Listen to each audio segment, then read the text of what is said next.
Hello everybody, welcome back or welcome to the channel with our Acheampong family, and we make vlogs about our life in Ghana. A couple of weeks ago we went to Togo and there was this little girl who was helping my auntie with cooking, cleaning, mopping, sweeping. She almost did everything and she was just 10. So my take from that was, when does this little girl get to be a child?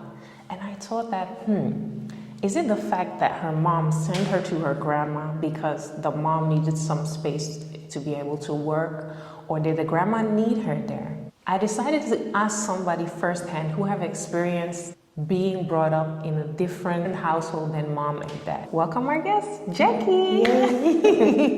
I think we have to explain our relationship. Jackie is my cousin. Yes. And she teaches me a lot about African culture. Yes. And I'm still doing, and you're still not learning. Well, I get to know a lot more. So since ever Jackie came to the Netherlands, she has taught me how to cook some dishes, how to be polite and talk in a certain way. Yes. Why things are as it is, why you have to greet elders, why you have to behave a certain way, or let's say you are my African auntie. Yeah, literally, but you're older than me. Yeah. So Jackie, you have experienced what it's like to grow up in a different than a traditional household. Can you explain your story? Where does it start? Well, I was born in Ghana, raised in Ghana, lived in Togo as well with my father, my mother, and my younger brother and family, just the normal whole thing until I was about 11 or 10. No, I was about 10, and then I got to hear that one of my aunties was going to take me to the Netherlands to live there with her. Wow. So obviously I was happy because, well, the Netherlands, it's, you know. Oh, really? You were yes, happy? I was happy because I'm like, I'm going to a white man's land, maybe, you know, it's like heaven. You know, in Africa, people talk so nice about abrochore, that's how we call it. Okay. And they make it look as if it's heaven, it's paradise, it's everything that you need, you get it there. So when I heard that, of course I was happy, but then I realized that my mom was not coming with me, so, and my other family. So I was very sad, but I didn't really have any say. It was something that was already decided, and they were already processing the papers and everything. So I was just informed that I had to start preparing myself. So from the day that maybe your mom or your dad explained it to you, from the day that you were going, how long was between? I think it was like a year, something like that. Okay. So So it was they not really prepared immediately. you. Yeah, they really prepared me. The prayer. I went to so many prayer camps. So you were prepared in prayer? In prayers. Why? Well, because obviously Africa is totally different than abroad or Europe, and also, you know, when coming from Africa, people tend to think that you are maybe involved in voodoo or witchcraft and whatsoever. So I was being prepared in those prayer camps to like really take Christianity serious and learn how to pray and be more spiritual and things like that. And in case that someone has cursed me or plays voodoo something on me, that it will go and not follow me to the Netherlands. Wow. Literally. Okay. That's And also my mom had a talk with me, and she explained to me how her family members in the Netherlands were, how everybody was, and how I should relate to them. And she also explained to me that I was going to have a very, very tough time because staying with other people who are not actually your real parents, it tends to be very hard, because she also stayed with family members when she was young. So she also experienced hardship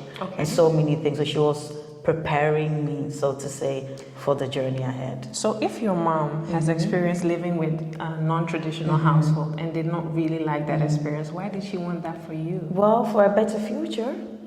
So they see it as abroad is way better than Africa. And if we're being honest, education and maybe opportunity of work and things like that tend to be better than here. So she wanted, so she thought that she won't be able to give me a good future. So if her family, or if my aunties who are in the Netherlands, if they can give that to me, then that's a sacrifice she's willing to take to give me away. So I will have a better future with them than with her. So did you know any of your aunties? Like, these are your real mothers, real sisters? Yes, same parents, basically, yeah. Did you know them before? I knew them, and especially the person I was going to stay with, I knew her when she was living in Ghana. I also stayed with her for some time before she left when I was a child. So I was happy to also go. Like I knew her. She was not a stranger. Okay. Yeah. Okay.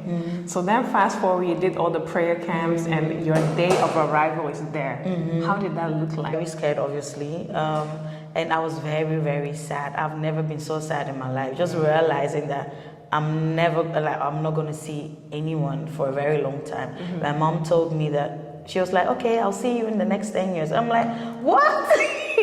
No emotion, literally nothing. Wow. Like, I don't get it. They don't show their emotions with these people. Anyways, so, and you know, wait, let me pause you there. Why do you think that it is that a lot of, I don't think it's only Ghanaian, African parents don't really show their emotion? Because to me, it seems like making such a decision and a sacrifice to give your 11-year-old daughter to your sister is so heartbreaking. But she did not show any of tears or that she'll miss behind you closed doors, I think, but not to me or to other you. people. Yeah. Okay. Yeah, I'm sure behind closed doors they do, you know, show, well, they get in their feelings. But I think they look at the bigger picture ahead, like they look at the good thing that might come out of the situation. So, like, I think they have like hope, something like, so they really hold on to that I think that's a thing. Yeah. It's a strong thing to do because in the Netherlands we are really not used to having a non-traditional household. Like most of the people who I know are raised by either their mother or their father or both of them.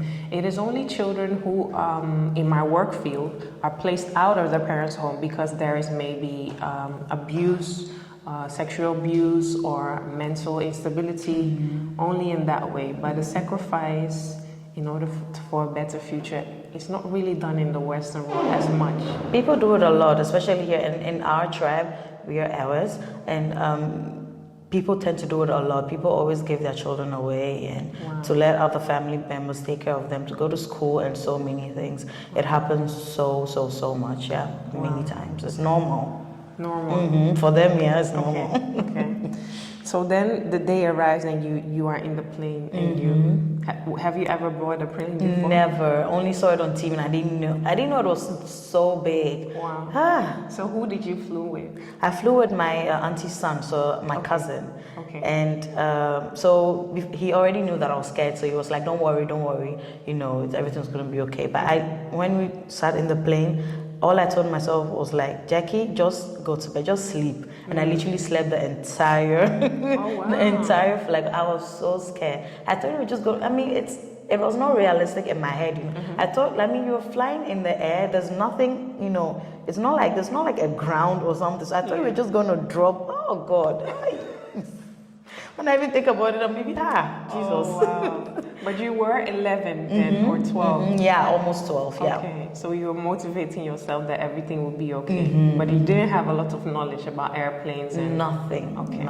So, we can't talk about it for too long, and I encourage every one of you to go and visit Jackie's podcast. In her podcast, she explains about basically her coming from an African household, moving to a European country, and all the things that come along. It is so funny. It is so funny. It is so funny, and I think everybody who has a thought about moving abroad or who had that experience will enjoy it a lot. So make sure you check it out. I'll put it in the description. So let's fast forward to basically looking back and being in a situation where you're not raised by your mother. Did you think it was a smart idea to do if you look back? I have to be very careful with what I say because you know our community.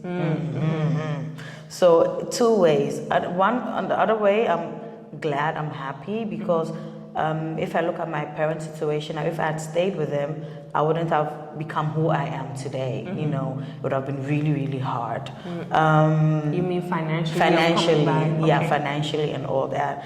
And the other way, I'm like, it's better to stay with your parents, you know, get their love, their affection, because it really makes you, I won't say a better person, but it really grooms you to become who, you know, like character-wise. It really explains the English I want to explain. I don't know how to say it. What do you want to say? Oh.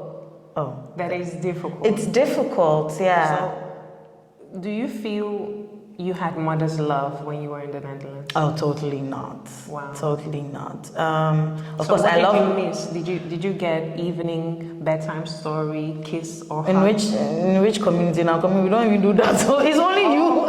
Oh, okay. What you want? You wait. Then you were 11 years old. You were into this whole new world, and then you reach your auntie's house, and there is like, oh, okay, welcome, and then that's it. Or That's how it. Literally, I had to learn how to cook, clean, do so many things. Oh. And I literally grew up like I was 11, but I started behaving as if I was like 25. I literally grew up within one day. I got there, I got all the rules, and it was just bam. That was like my life. And my mom sort of told or hinted it to me. So I was sort of like a bit cool with it. I thought maybe it's just for temporal, until it just get worse and worse, and that was just like a reality. And, So was there like a room prepared for you with nice little girly things and? No, I was sharing a room with a cousin of mine, a girl cousin of mine. Okay. Because my auntie that I was living with, she didn't have a house yet. So we were living with another auntie, one of her sisters, and she was living there with her kids. So we were all these people in one house, full house. Okay, Yeah. okay. So by then you had to share, but so your school bag or clothes, or who provided all that for you? Well, my aunties, they did what they could. Okay. So yeah, they tried. I'm very grateful for that. Not bashing anybody though, but yeah, they tried. But yeah. So did you see them giving mother's love to their own children and Yeah, not to you? of course. Wow. Of course. So there was a big difference. A in big how they difference. treated you. Yes, a big difference. And I was always told that, well, you're different than us. You're coming from Togo, Ghana. So you're here to, go to school, work, and take care of the family. You're not here to be like the other cousins or be like the other kids here. So constantly, every day, it was like a reminder every day. So I knew I was different, and I had to be different. And yeah. So what does that do to an 11-year-old child to basically have her mother's love taken from her in one day, and then just see children receiving mother's love but not being there for them? What did it do to you? Very painful, and also coming from where I'm coming from, I didn't get to learn how to like show my emotions, and that's how our African parents, they don't show their emotions because they didn't taught them. So they didn't also, my mom also didn't really teach me how to show my emotions. So coming to the Netherlands, that was when I really learned how to show your emotions and really be honest with yourself and all that. Who taught you that? School.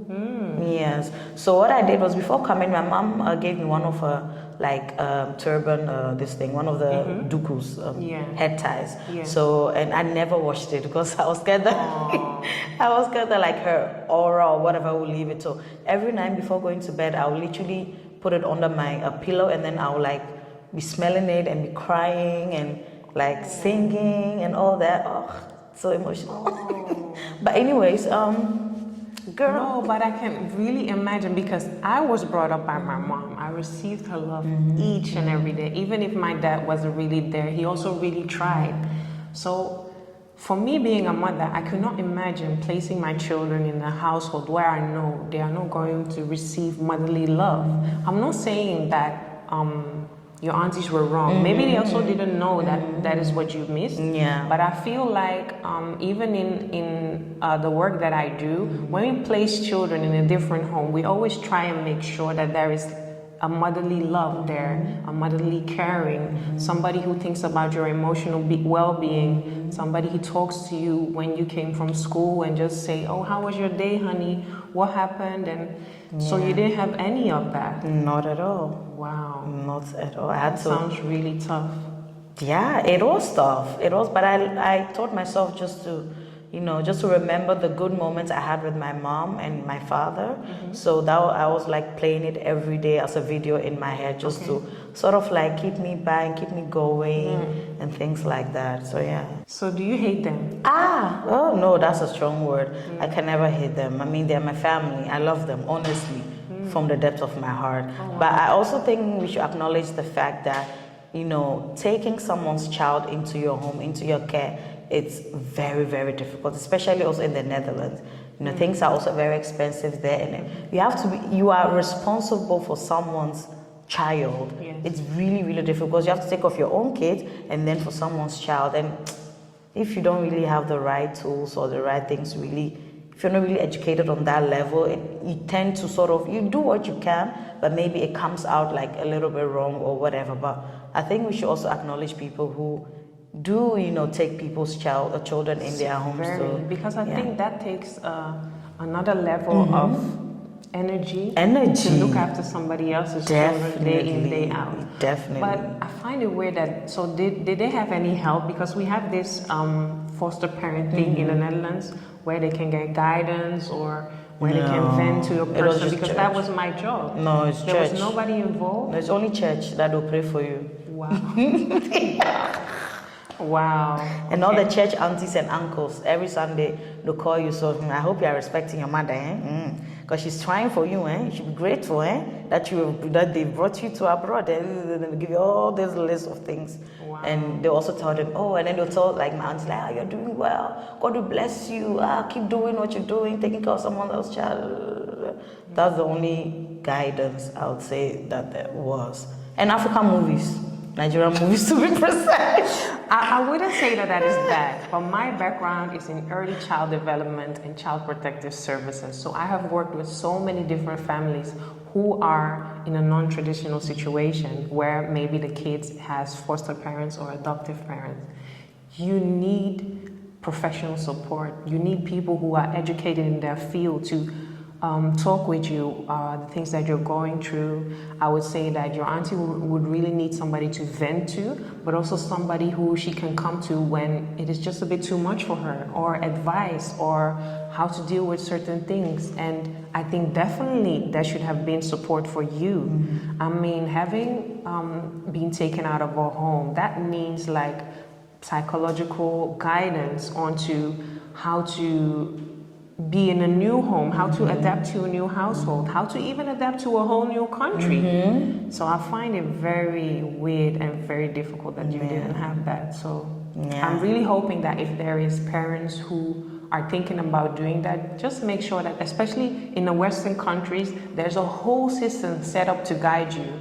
There's a whole system that is trained with professionals who is there to help you to make this process smoother.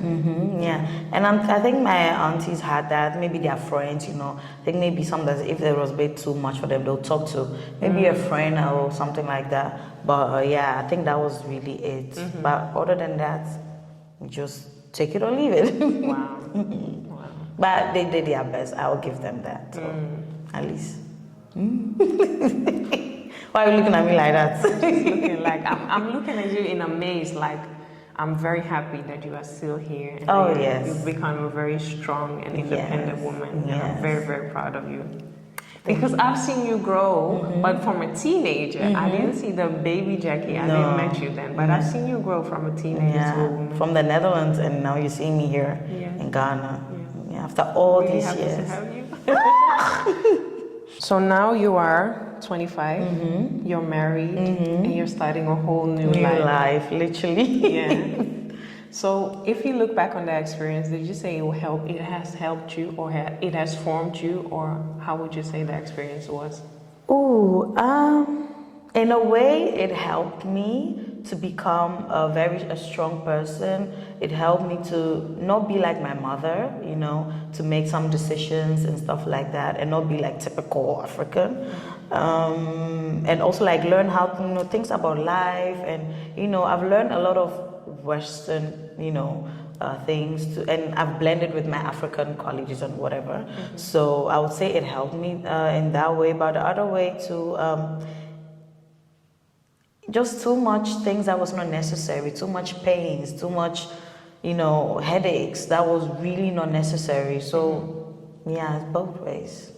So if you can advise any parent thinking now of placing their children with a relative or any other thing just because they feel like their kid would have a better life. Take care of your own child. I don't know which camera is looking at me. Take care of your own child though. I always tell my mom, it's better to, even if you don't have food, it's better to eat stone with your own children. At least you are taking care of your kids. You are there for them, But yeah, but it's also that, there's also some parents that they really don't take care of their kids. So it's better for those children to be placed in a home that, those people really take off. That's also different. But like placing your child in someone's care just because of maybe the person will help your child go to school or the person will take your child to abroad or whatever. No, it's not a good idea. It's not a good idea, because I know so many people in the Netherlands as well, friends of mine, and also in the Ghanaian community in the Netherlands. A lot of people talk about it that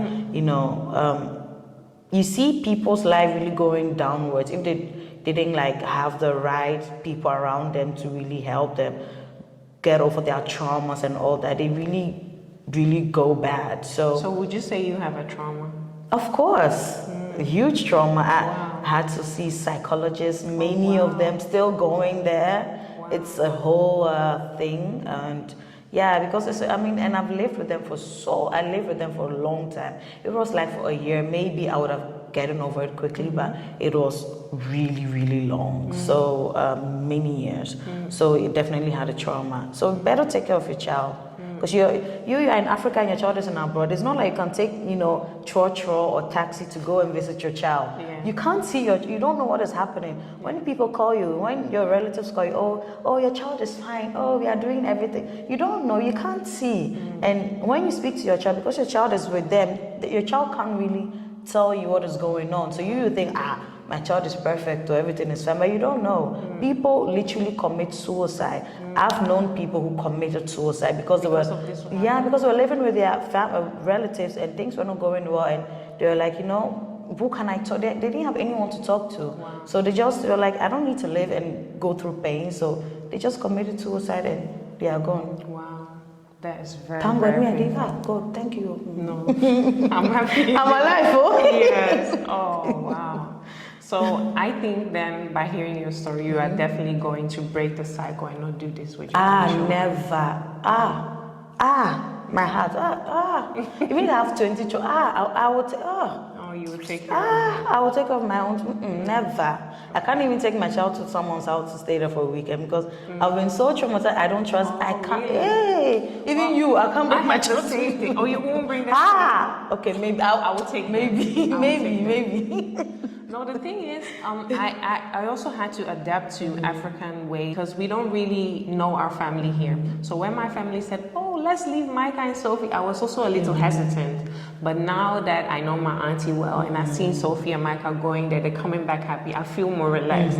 But there's also another auntie, Kevin's auntie, you all love them and we all love her too. But she said, why don't you leave Sophie and Micah here for 3 months with me and you go and work until they are in school? And that was like a very huge step for me that I said, no, I can't do that. I can't do that. Because I feel like as a parent, you're responsible for your own children and you brought them into this world, so you need to take care of them. And of course, it's not everybody who has the means or has the capability to do that. But once you are capable, even if your means are a little less, I think we can take from your story that it's better to have motherly love than to have the best clothes and the best education. Exactly. And I think going on vacations with relatives is nothing is wrong with that. I mean, it's a nice experience for kids as well. But staying is a whole new step. No, I won't advise that, to be honest. Okay. I won't advise. And my mom regrets it till this day. So I'm happy she regrets it? Yeah, I'm happy she So how was it? Because you came back this vacation and after 13 years. Wow. So how was that? Again, she didn't show any emotion. She was like, oh, what are you doing here? Because you surprised her, right? I told her a friend of mine is coming to the house to like give her something and whatever, because my friend is from the Netherlands and whatever. So she was there, she was preparing for my friend, and then I just came in and just like, what are you doing here? And my grandmother was there. My grandmother was she was so angry to see me. Wow, what a reaction. Not like these people, I can't. So there was no emotion. Yeah, afterwards, but the first moment was like, so you tricked us. So are we your mates for you to trick? Like, wow. They were so mad and so surprised. And then afterwards, like they showed a little bit of emotion. Obviously, they are happy to see me, obviously, but for them, it's just very hard to like That's so weird. Yeah, though. it's really weird. Because it makes me think back of like this program we have in the Netherlands where adopted or children who have not seen their parents for a long time going back to their family. And then the moments are running towards them and all emotional and crying, and yours was That was what I imagined though. And I got out of the car and I started running towards her. I thought when I run there and they see me, they'll be like, Jackie. They just pause and look at me like, what are you doing here? Wow. And I was like, wow. Should I just stay in my Netherlands and eat my money like that? No, I think your mom was happy. Yeah, she was happy, obviously. Because the word spread very fast. So she was proud. Yeah, she's very happy to see me. It's just very difficult for her to show emotion. She just can't show it. Wow. So we, of course, obviously we talked and explained things to her. And she's happy that I'm alive because I told her also about the experiences of other people. And she's happy she's seen me. And she's happy to hear things from my side because obviously the things said, in the family, that Jackie's this, Jackie's that. So she's finally happy that she's heard it from my own mouth. And yeah, she regrets it in a way, but also she's happy that at least I've become who I am today, So for her, it's also a bit 50-50. So she regrets the pain and everything she's caused me though, but she's happy that I've overcome it and I'm who I am. So yeah, that's it though. Wow. Thank you for sharing your experience. Thank you for having me. I think this is a sensitive topic and we respect each and everyone's opinion. Just know that we are not blaming everyone. We are not bashing anyone. This is just her experience. And we are not saying that people are doing right or wrong. We are just trying to educate and give you another perspective. And for me, I think I am there to let Sophie and Micah go to Kumasi for a whole week. I think I'll actually be celebrating. Make sure to check out AfriTalk podcast. I hope you like this episode. See you in the next one. Bye. Bye.